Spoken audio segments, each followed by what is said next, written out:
Hi everyone, welcome back. I've got a review for you today on the Going Coconuts palette by Colourpop. I got mine in a little bundle and I think it was called Coco Loco or something, but it was a bundle where you get two eyeliners with it and I've used those as well. This was a requested video by a comment on my last video from Caroline. I hope I'm pronouncing that correctly. It's Caroline, but thank you very much for requesting this video, Caroline, and I hope it meets all of your expectations. So if you want to see my thoughts on this palette and also this look I've got on my face today, then just keep watching. Now this is as close as I'm going to get because I don't have fancy zoom feature on my setup here, so I hope that's okay for you. All right, so for the look, I've had a little think about it and I had a look at the shade descriptions, you know, what's neutral, what's warm, because I'm not the best at like assessing that, so I find, you know, putting looks together, it's best for me to check them out. Now there isn't a brow bone highlight or something I can set down my eyeshadow primer with in this palette because the shredded shade, which is the most neutral here, actually does have micro glitters in it. So just to start off the look, I'm going to get my gingerbread extra spicy palette and I'm going to go with vanilla wafers here, and that is on a 221 Luxe Soft Crease by Zoeva, and I'm just going to pop that up on the brow bone and down just at the top, my upper crease area there, just basically to help with blending, as I'm sure it's obvious. I wouldn't mind trying that shredded shade on my brow bone just to highlight it, but for the purpose I'm using now, I find I do need something really matte for me, especially with sort of my 30-something, mid-30s skin. I don't want to go for like a crepey look up there. Okay, so I'm going to use exactly the same brush and I'm going to go with Coulada, if I'm pronouncing that correctly. And I'm just going to pop that in my upper crease area. Let's try and pick up a bit more. Now I don't know if that's picking up on camera. I'm only taking a tiny amount on my brush every time because I want it to be nice and blended. And I've put about 3 layers now, but they are a really small amount. So it is a very light shade.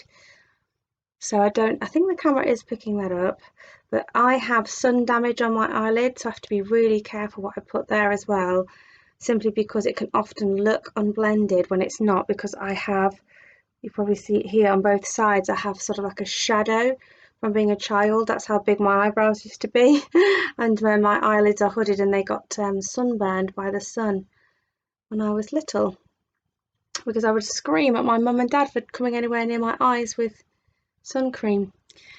Okay, so that is the transition area down, and I'm going to use a combination of De Coco down here and Palm Reader, and I'm just going to do basically like a halo eye. I used to be quite nervous about putting shimmers up in my crease area because of my hooded lids, but recently I've been sort of merging the matte transition colour with shimmers all the way up on my eyelid into the crease and really liking the way it looks. So I'm going to give it a try. Now as soon as I tap my brush into this, and it's the Zoeva 234, I can see it starting to sort of flick up, and I can see from the shade description that this has a lot of shimmer in it, and so I'm just going to stop there and get my glitter glue. So I like to take my Too Faced Shadow Insurance in my inner corner and my lower lash line all the way up and actually into my brows as well, because it's good priming because I use eyeshadow in my brows. But I've literally just tapped the glitter glue, which looks like that, all over the mobile lid and up, just up towards where we put down the transition shade, the Coulada shade. Okay. Oh, I went into the wrong colour then. It's making a right mess in the pan. Not that it bothers me at all, but you know, just letting you know. I am experiencing some fallout on my face, but there's a reason why I've deliberately chosen not to do my base first, and fallout doesn't really bother me as long as the eyeshadow performs well. Okay, so I'm just going to flip the brush over and go into the shade Palm Reader up here. that's sort of falling out and crumbling everywhere as well. Wow, look at that magicalness. Oh, that's funny. Okay, so I'm going to flip the brush back over where we had the original Decoco on, and I'm just going to try and blend, to pick a little bit more up and blend the edges a bit.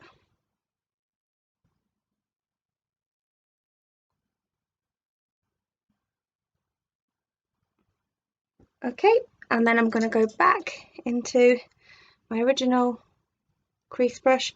In fact, I'll pick up a little bit more Coulada, try and buff that out. I got this sort of technique from, I want to say Makeup by Ali, is it Ali Ines? I'm going to link her. I'll put it on the screen somewhere and link her, because it's only fair to sort of say that she gave me this sort of new way of doing it, and she does this thing called a scoobity boobity, where she sort of highlights the inner crease with a lighter colour. I'm not going to do that today, but it looks really interesting. And I'm just going to touch up the darkness there because we lost it a little bit. Okay, yeah, so that's what I'm going to do.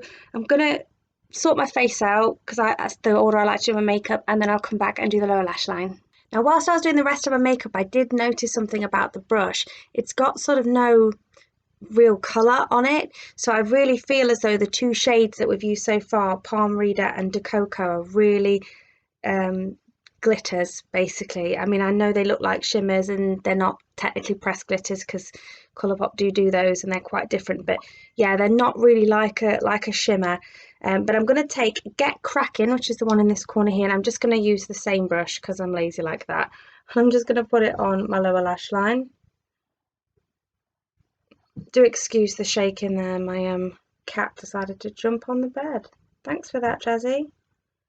So I'm just going to take that all along the lower lash line, and then I'm just going to use the same blending brush we use in Coulada and buff that out with a really funny face, of course. I do want to deepen up the outer V just a little bit, so I'm going to use the same brush in Nutty, and I'm just going to place that right in the outer corner there.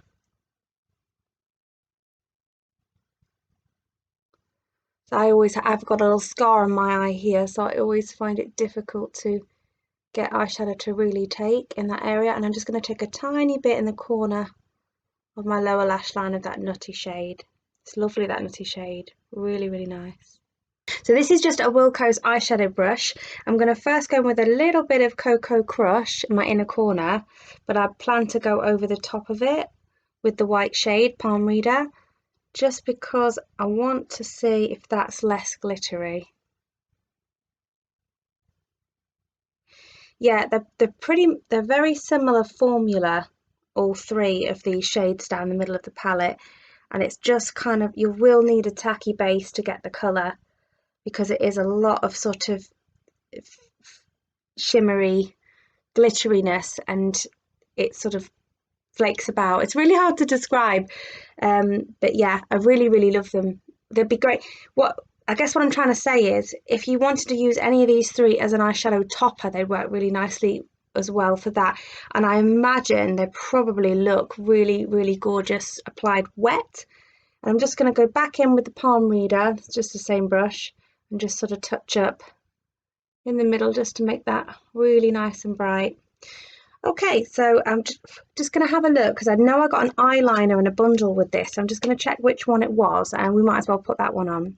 So I found the two eyeliners. I'm going to apply a little bit of Brouhaha on my lash line, and just Honeydewed in the waterline, and I don't really think you need to see that, so I'll apply that, put on some mascara, and be right back. I really enjoyed that Brouhaha shade. I think it's absolutely gorgeous, but the Honeydewed is basically a nude, and it doesn't show up very well in the waterline. I usually love the cream gel eyeliner formula from Colourpop, and it's not bad. Yeah, no, it's actually not that great.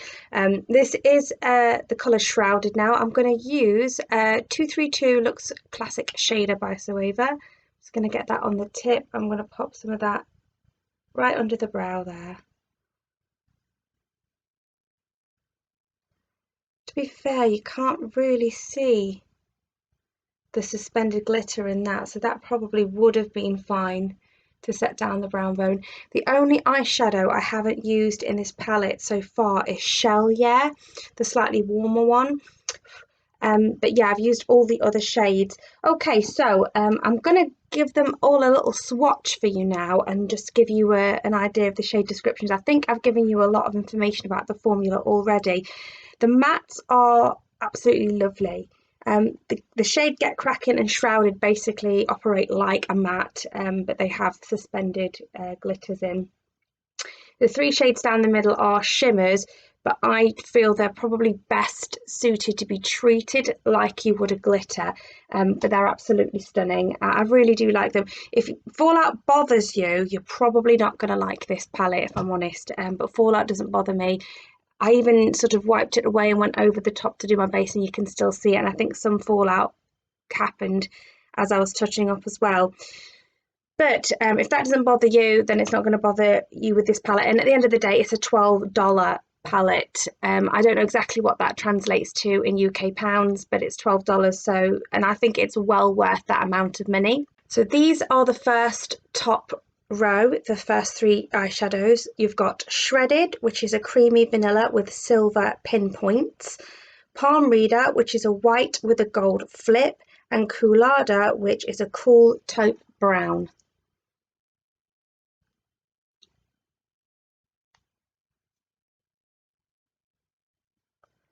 And that's those three swatched out.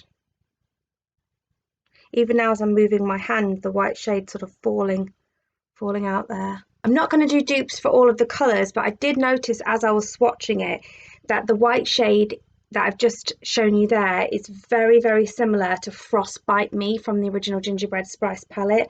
And I know a lot of people said that was the dud shade in the palette and they didn't really like it. I think it's similar, but not as bad. So this is the Palm Reader shade in this is actually usable, as you've seen me do today. But it does remind me a lot of that shade, and there are a lot of similarities. The way that when you swatch it, it's sort of, it's not smooth, and there's not a lot of base colour to it. These are the next three shades. Got Lovely Bunch, which is a mid-tone yellow brown. You've got Cocoa Crush, which is an icy pale champagne, and a Shell Yeah, which is a neutral ginger brown, which is the shade that I haven't yet used. That's those three shades. Oh, see, it fell off again. Probably saw that shade sort of, I'll see if the camera's going to pick that up. See what I mean? Quite chunky.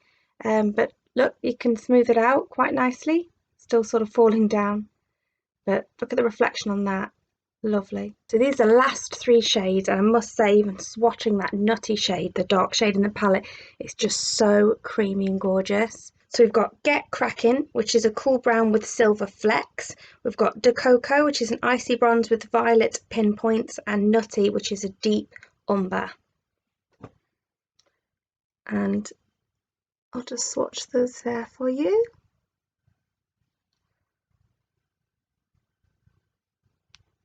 There we go.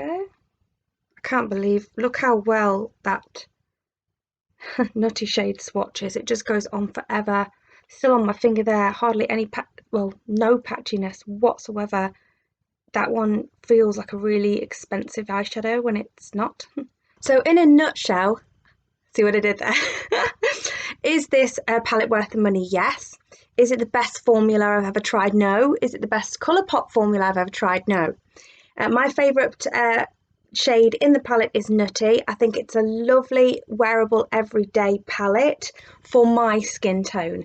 I don't want to make myself sound like I'm trying to sound more knowledgeable than I am. I always put a disclaimer in my description boxes for every single video. I'm not an expert, I'm not a makeup artist, I'm just a makeup enthusiast. So I don't do makeup on other people's skin tone. But after using Coolada as a transition colour, and I can see that Lovely Bunch is basically the same depth, just in a slightly different tone. I think Shell Yeah is a bit darker, but I just feel like if you had a darker skin tone than me, if you were more like a medium than a light, then the Coolada and Lovely Bunch might not show up that well on you, and in which case you'd just have sort of Shell Yeah. And I will say that although I keep saying I do like the palette, I've forgotten to say that I do prefer the mattes over the shimmers in this particular one. I'm not going to attempt to use these shimmers again without being wet, I must admit. Even with a glitter glue, I do feel like they probably would benefit from being wet. Even if I just spent the money for the mattes alone in this palette, I think it would be worth it because they are gorgeous and I'm really happy with the overall look. I think the way that Colourpop describe the palette is they describe it both neutral and cool, which I would agree with. It says here you get toasted neutral 9-pan palette, perfect for your everyday look. Super wearable palettes, cute, compact, and ready for any look. And then it goes on to say this toasted, cool toned 9-pan palette will make you go crazy. So they call it neutral toasted and then they call it cool. And I'd say that was fair. You know, it is a neutral palette that leans cool. But yes, I hope that you enjoyed the review. If you've got any questions or comments, please leave them for me in the comments box and I'll try to answer them for you. And thanks again to Caroline for requesting this video. And if you have any other video requests, let me know. And I'll see you soon, guys. Take care. Bye.